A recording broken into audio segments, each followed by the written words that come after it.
मंजिल उन्हीं को मिलती है जिनके सपनों में जान होती है। पंखों से कुछ नहीं होता मेरे दोस्त, हौसलों से उड़ान होती है। मनोज স্যার, ও মনোজ স্যার, এবার তো উঠুন, একটুকু আমার গল্পটাও তো স্টুডেন্টদেরকে বলে দিন। ও মনোজ স্যার, উঠুন না। আরে চাচা, কে ঘুমাচ্ছে? আমি তো ম্যাথসের দুনিয়াতে ভ্রমণ করছিলাম, ধ্যান করছিলাম ম্যাথসকে নিয়ে। তো চাচা যখন অনুরোধ করছে, তোমাদেরকে একটু গল্পটা বলেই দিই। আজ থেকে প্রায় 10 থেকে 15 বছর আগে চাচা একদিন ব্যাংকে গেছিলেন 2,40,000 টাকা ধার নেওয়ার জন্য, আর সেই টাকাতে বাড়ি বানানোর জন্য। তোমরা বলবে যে স্যার, ধার নিতে যাওয়ার কী দরকার ছিল? এখন তো প্রধানমন্ত্রী, মুখ্যমন্ত্রী সবাই তো বাড়ি বানিয়ে দিচ্ছে, আবাস যোজনা দিচ্ছে, তাহলে টাকা ধার নেওয়ার কী প্রয়োজন? কিন্তু তখন তো আমাদের এই প্রধানমন্ত্রী আর মুখ্যমন্ত্রী কেউ ছিলেন না, আর তখন এত কিছু ফ্যাসিলিটিও ছিল না, তাই ব্যাংকেই যেতে হয়েছিল ধার নেওয়ার জন্য। তো ব্যাংকের বার্ষিক সরল সুদের হার ছিল 12%। ব্যাংকের বার্ষিক সরল সুদের হার ছিল 12%। রহমত চাচা সেই টাকাটা নিয়ে এলেন, এসে নিয়েই বেটার বড় বুদ্ধি, আগেকার লোক তো বড় বুদ্ধি, বিজনেস তৈরি করতে শুরু করলেন। কীরকম বিজনেস? যে ওই টাকা নিয়ে একটা বাড়ি তৈরি করছে, বাড়ি তৈরি করতে শুরু করে দিল। প্রায় 1 বছর পরে বাড়ি রেডি, প্রায় 1 বছর পরে বাড়ি রেডি, সম্পূর্ণ কমপ্লিট। তারপরে ভাড়াটিয়া চলে এলেন ওই বাড়িতে থাকার জন্য, ভাড়া দিয়ে দিলেন। প্রত্যেক মাসে ওই ভাড়াটিয়ার থেকে 5,200 টাকা নিতে শুরু করলেন ভাড়া হিসাবে।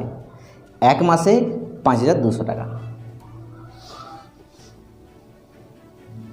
বেটার বুদ্ধি দেখো, ও ওই ভাড়ার টাকা থেকেই ওই ব্যাংকের টাকা সুদ সমেত শোধ করে দিলেন কয়েক বছর পরে।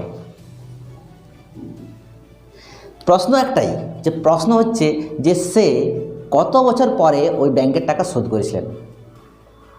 কত বছর পরে, ধার নেওয়ার কত বছর পরে ওই ভাড়াটিয়ার থেকেই সব টাকা নিয়ে ব্যাংকের টাকা শোধ করেছিলেন, তাও আবার সুদ সমেত। কিন্তু এইটাই হচ্ছে তার প্রবলেম। আমাকে ওটা জিজ্ঞাসা করেছিল রহমত চাচা। তো এইটা আমি চাই তোমাদের সঙ্গে ডিসকাস করব, আর আমরা সবাই মিলে বের করব যে সে কত বছর পরে ওই টাকা সে সুদ সমেত ব্যাংকে ফেরত দিয়েছিলেন। তো আশা করি তোমরা আমার সঙ্গে থাকবে তো? একদম থাকবে, সেটা আমি জানি। ওকে, তো চলো এবারে বোর্ডে যাওয়া যাক। বোর্ডে কষে দেখি যে সে কত বছর পরে ওই টাকাটা ব্যাংকে সুদ সমেত রিটার্ন করেছিলেন। ওকে, তোমরা রেডি? আমিও রেডি। Let's go. ये दोस्ती हम नहीं तोड़ेंगे, इसलिए तो फिर से आए हैं। তো চলো শুরু করি। রহমত চাচা যে টাকাটা ব্যাংক থেকে ধার নিয়েছে, কত ধার নিয়েছে? 2,40,000 টাকা। সেই টাকাটা আমরা মনে করছি যে n বছর পরে রিটার্ন করবে। কত বছর পরে? n বছর পরে। ওকে, তো ধরি এটা যে মনে করি n বছর পরে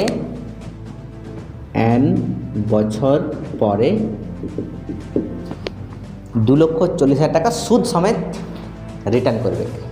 ওকে, তাহলে দেখো একটা পিকচার।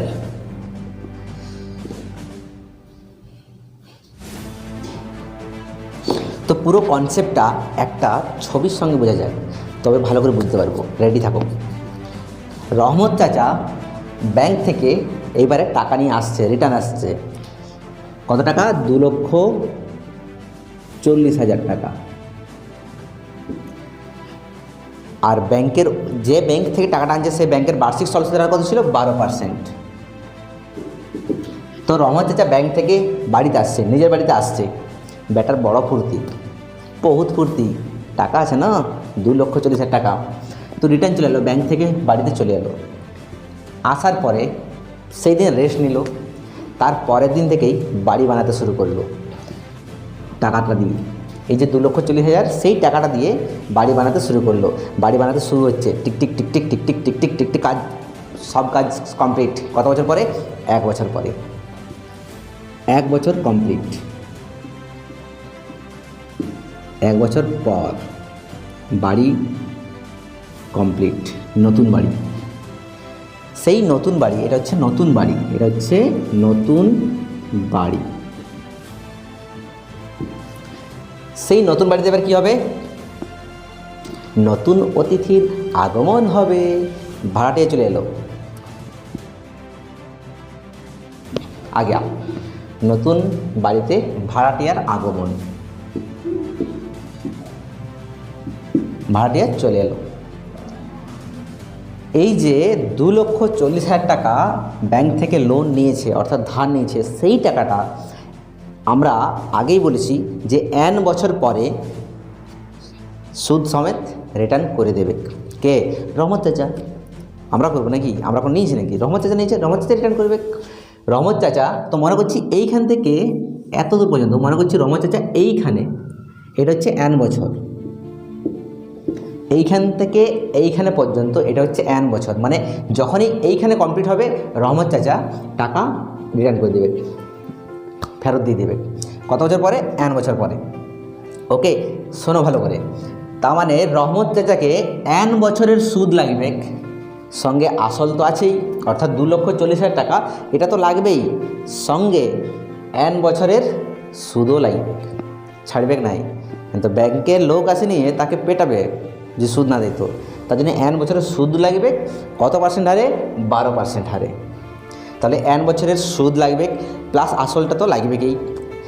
ওই যে টাকাটা, সুদ আর আসল সম্পূর্ণ টাকাটা, সেইটা কোথার থেকে তুলবে রহমত চাচা? বড় দিমাগি, বড় চালাক বেটা, এই ভাড়াটিয়াদের কাছ থেকে তুলবে। প্রত্যেক মাসে মাসে যে ভাড়াটা পাবে সেই টাকাটা থেকে সে তার সমস্ত ধার শোধ করে দেবে। তাহলে নতুন ভাড়াটা এসে গেছে এইখানে, ভাড়া নেওয়া শুরু। প্রত্যেক মাসে 5,200 করে, প্রত্যেক মাসে 5,200 করে এই যে ভাড়াটি আছে তার কাছ থেকে নেবে। চলছে চলছে, ভাড়া নিচ্ছে, প্রত্যেক মাসে নিচ্ছে নিচ্ছে নিচ্ছে নিচ্ছে, কমপ্লিট, টাইম শেষ।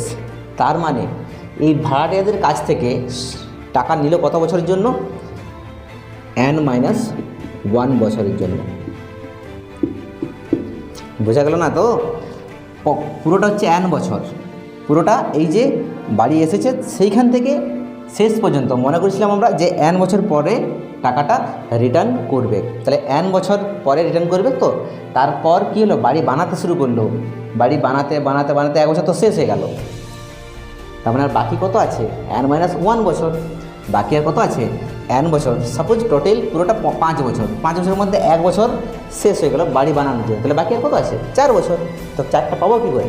5 - 1 = 4 বছর। তো সেই রকম আমরা ধরেছিলাম টোটাল যে n বছর পরে সে টাকাটা রিটার্ন করে দেবে।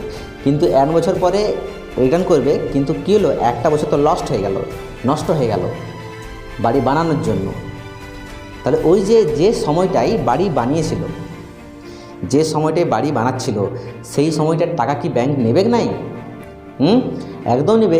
তার দায় কি? ব্যাংকের দায় কি? ব্যাংক তো নেবেই। তুমি 1 বছর ধরে তুমি বাড়ি বানাচ্ছ, ওই টাকা দিয়ে কিছু ভালো ভালো খাবার খাচ্ছ, তাতে কিছু আসে যায় না ব্যাংকের, তোমাকে সুদ লাগবেই। তার জন্যে ব্যাংকে সুদ দিতে হবে, কিন্তু n বছরের জন্য। আর ভাড়াটিদের কাছ থেকে কত বছরের জন্য সুদ নিচ্ছে? n-1 বছরের জন্য। তাহলে 1 মাসের জন্য ভাড়াটিদের কাছ পাচ্ছে 5,200 টাকা 1 মাসের জন্য। তাহলে 1 বছরের জন্য কত টাকা পাবে? 1 বছরে কত টাকা পাচ্ছে? 1 বছরে মানে কত? 12 মাস। তাহলে 1 মাসে যদি 5,200 টাকা হয়, তাহলে 12 মাসে 5,200 × 12, ঠিক কি না? আর টোটাল কত বছরের জন্য নিচ্ছে? n-1 বছর। তাহলে মোট ভাড়াটিয়াদের কাছ থেকে কত টাকা পাওয়া যাবে? এতটা। ওকে। আর n বছরের সুদ কত হবে? এখানে পি কত? 2,40,000 টাকা।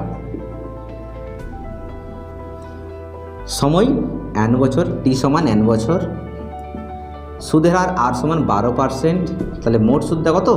P PTR বাই 100 মানে কত 2,40,000 ইন্টু টি এর ভ্যালু কত টি সমান n ইন্টু আর समान कत 12 बाई 100। चलो काटाटी करो, 2 शून्य 2 शून्य कट गया, कितना होगा 12 2 शून्य हो जाए। ये 2 शून्य আমরা লিখে দিলাম, n থাকছেই 4 4 12 48 8 হাতে 4 12 24 4 28 28,800 n টাকা। তাহলে মোট সুদ হচ্ছে এত টাকা, মোট সুদ 28,800 n টাকা। তাহলে মোট সুদ আসল কত হবে, আসল হচ্ছে কত 2,40,000, এটা আসল, আর সুদ কত 28,800। তাহলে মোট ব্যাংকে কত টাকা লাগবে n বছর পরে, এত টাকা। এই টাকাটা ব্যাংকে লাগবে 2,40,000 প্লাস 28,800 n, এত টাকা ব্যাংকে লাগবে। আর এই সম্পূর্ণ টাকাটা কোথা থেকে তুলবে, কোথা থেকে, ভাড়াটিয়াদের কাছ থেকে। এই যে তাহলে ভাড়াটিয়া কত টাকা দেবে n - 1 বছরে, এত টাকা। তাহলে নিশ্চয়ই এই দুটো তো সমান হবে, তাই না? শর্তানুসারে এইটা সমান n, এইটা। চলো ক্যালকুলেশনটা দেখা যাক। তাহলে ক্যালকুলেশন আমাদের কী হবে, শর্তানুসারে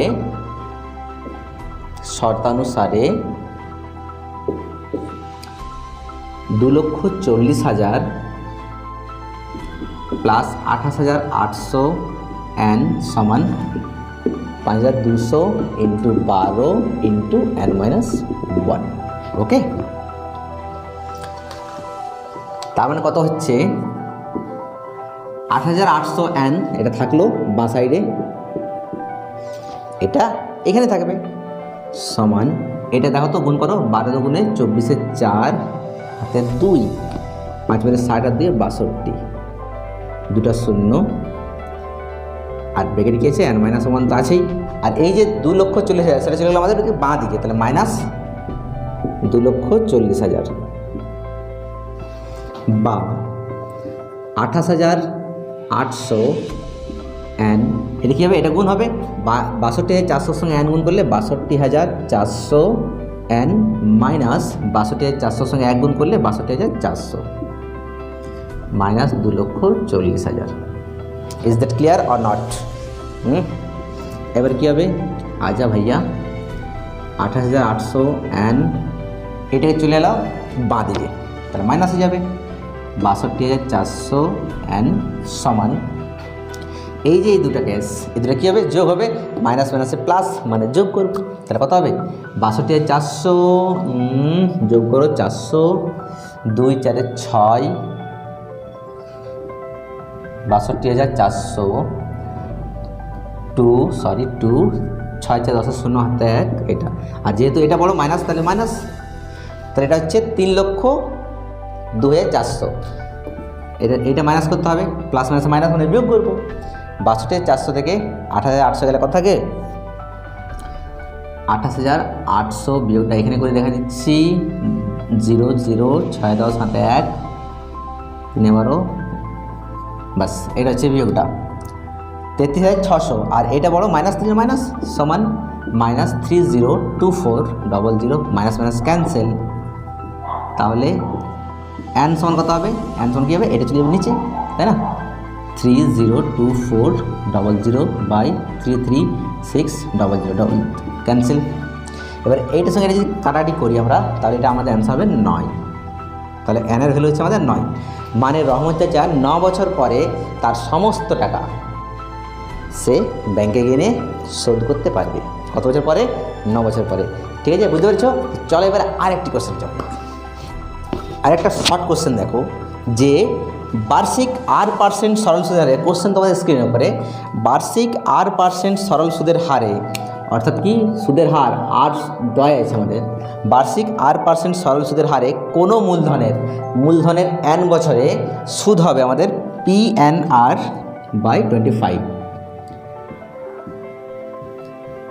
কোশ্চেন কি বলছে, কোনো মূলধনের বার্ষিক r%, তাহলে ধরে নিচ্ছি এখানে আমরা মূলধন, এখানে আমরা ধরে নিচ্ছি মূলধন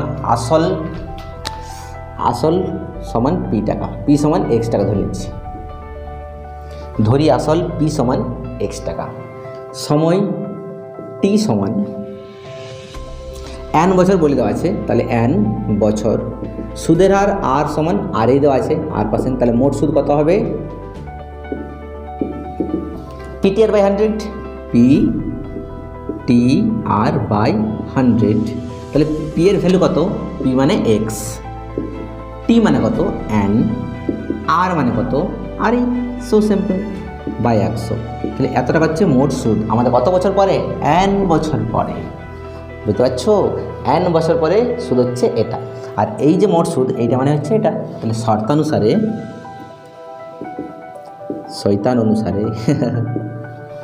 x n r/100 समान p n r/25। अब क्या होगा, अब कैंसिल होगा, n n cancel, r r cancel, 25 25 4 5 100। তার মানে x का ভ্যালু कितना, x এর সঙ্গে 1 গুণ হবে, x কে x, আর 4 এর সঙ্গে p গুণ হবে 4p। তাহলে আমাদের মোট মূলধনের উপর কত ধরেছিলাম x টাকা, আর x মানে কত বেরোলো 4p, মানে আমাদের 4p টাকার r% হারে n বছরের সুদ কত হবে, এত টাকা হবে। ওকে, তাহলে এটা হচ্ছে আমাদের অ্যান্সার, x সমান 4p, নির্ণয় মূলধন 4p টাকা। ওকে, ইজ দ্যাট ক্লিয়ার? আরেকটা শর্ট কোশ্চেন দেখা যাক। কোনো মূলধন 10 বছরে, কোশ্চেন তোমাদের স্ক্রিনে পড়ে, কোনো মূলধন 10 বছরে দ্বিগুণ হলে, কোনো মূলধন 10 বছরে দ্বিগুণ হলে, মনে করছি মূলধন এখানেও p সমান x টাকা, ঠিক আছে। সময় t সমান কত বলে দেওয়া আছে, 10 বছর, 10 বছর। সুদের হার ওটা ধরে নিচ্ছি আমরা r%, সুদের হার এটা r% ধরে নিচ্ছি। তাহলে মোট সুদ কত হবে,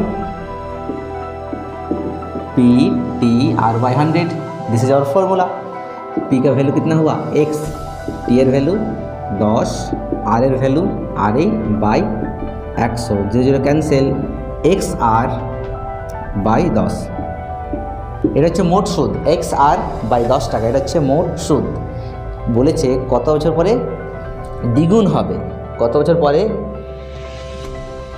কোনো মূলধন 10 বছরের দ্বিগুণ হলে, দ্বিগুণ বলে যাচ্ছে কোনো মূলধন 10 বছরের দ্বিগুণ। তাহলে দ্বিগুণ কী করে হবে, দ্বিগুণ জিনিসটা কি, সাপোজ আজকে আমি 5,000 টাকা রাখলাম ব্যাংকে, 5 বছর পরে আমাকে ব্যাংক 10,000 টাকা রিটার্ন দিল। তার মানে আমি রেখেছিলাম 5,000 টাকা, 5 বছর পর আমাকে রিটার্ন দিল 10,000 টাকা। তাহলে আমি না, আমি 5,000 টাকা রেখেছিলাম, আমাকে 10,000 দিচ্ছে কেন, তার মানে কি আমার ওই যে 5,000 টাকা, সেই 5,000 টাকার কী ছিল, সুদ বেড়ে বেড়ে 10,000 হয়েছে। মানে ওই যে পরে যে 10,000 টাকা দিচ্ছে, সেই 10,000 টাকাটা আমার কি হচ্ছে, ওটা সুদ আসল, ওইটা সুদ আসল। সুদটা আর আসলটা মিলে দ্বিগুণ হচ্ছে, তার মানে এখানে সুদ আসল কত হবে, সুদটা XR/10 আর আসল কত আমাদের x টাকা। এই সুদ আর আসল মিলে হচ্ছে সেটা দ্বিগুণ। তাহলে শর্তানুসারে কী হবে, শর্তানুসারে XR/10 প্লাস x সমান দ্বিগুণ, কার দ্বিগুণ, যত টাকা জমা রেখেছি, কতটা জমা রাখা হয়েছে x টাকা, তাহলে 2x হবে, ঠিক আছে। বা XR/10 সমান 2x প্লাস এক্সটা কী করবে, চলে যাবে ডান দিকে -x, বা XR/10 দুটো x থেকে একটা x বিয়োগ করলে একটা x থাকে, দুদিক থেকে x ক্যান্সেল 1 হবে, তাহলে কত হবে r সমান 10 × 10। মানে সুদের হার হলো আমাদের 10%, 10% হারে 10 বছরে x টাকার সুদ আসলটা কত হবে, দ্বিগুণ হবে। বোঝা গেছে? তাহলে আজকে এখানেই দেখা হচ্ছে নেক্সট ভিডিওতে। Till then stay blessed, stay inspired and love you all, bye by.